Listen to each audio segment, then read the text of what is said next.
সুপ্রিয় দর্শকবৃন্দ, আসসালামু আলাইকুম। কেমন আছেন আপনারা? আশা করি আল্লাহর রহমতে ভালো আছেন। যদি চ্যানেলটি ভালো লাগে অবশ্যই চ্যানেলটি সাবস্ক্রাইব করুন, পাশে থাকুন। প্রতিদিনের মতো আজকে এক আপুকে আমার চ্যানেলে হাজির করেছি। মিডিয়া কি কারণে আসলে সেটা আপনাদের শোনাবো। আসসালামু আলাইকুম আপু। ওয়ালাইকুম আসসালাম ভাই। ভালো আছেন? জি ভালো আছি। আপু কি সাজগোজ করেন? না, করেন না? অল্প আর কি হালকা। এটি আপনার অরিজিনাল রূপ? হ্যাঁ। আপু কি বিয়ে শাদী দিয়েছে? না বিয়ে শাদী হয়নি। বাবা মা থাকেন সাথে নাকি আলাদা থাকেন? না, আমার আব্বু নাই, আমার আম্মু আছে।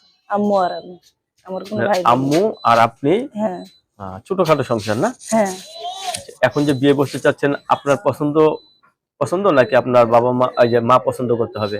না না, সমস্যা না। আমার আম্মুই বলছে যে আমার পছন্দই আম্মুর পছন্দ, সমস্যা নেই। সে যেরকমই হোক, তার বয়স বেশি হোক, আমার কোনো সমস্যা নেই। সে যদি আমার 2 বেলা 2 মুঠো খাওয়াইতে পারে, আমার কোনো আপত্তি নেই। তার যদি বউ বাচ্চাও থাকে, আমার কোনো সমস্যা নেই। বউ বাচ্চারও দেখাশোনা করবো, আমারও দেখাশোনা করবো। ওইরকম যদি ভালো মনের একজন মানুষ পাই, ইমানদার মনের, যে আমি 5 ওয়াক্ত নামাজ কালাম পড়তে পারবো, মান সম্মান মতন থাকতে পারবো, এইরকম একটা মানুষ পাইলে আমি জীবন সঙ্গিনী মানাবো, আমার কোনো আপত্তি নেই। তাই? হ্যাঁ যাক, আপনার কথাগুলো অনেক ভালো লাগলো। অনেকে আপনার সাথে কথা বলতে চাবে, ঠিক আছে? হ্যাঁ। তো কারোর সাথে খারাপ ব্যবহার করবেন না। না না, তাহলে কখন আপনার সাথে বিয়ে মানে কথা বলতে পারবে? যখন ফোন দিবে সেখনই। সবসময় ফ্রি থাকেন হ্যাঁ না? ইনশাআল্লাহ। দর্শক, এই আপুর সাথে কথা বলতে পারবেন। আপু অত্যন্ত সরল সোজা মানুষ। আপুর মুখ থেকে যে কথাগুলো শুনলেন সবই ছিল সত্য কথা। আপু, আপনার কাছে ধন্যবাদ আমার চ্যানেল সময় দেওয়ার জন্য। দর্শক, পরবর্তী একটি ভিডিওর জন্য অবশ্যই অপেক্ষা করবেন।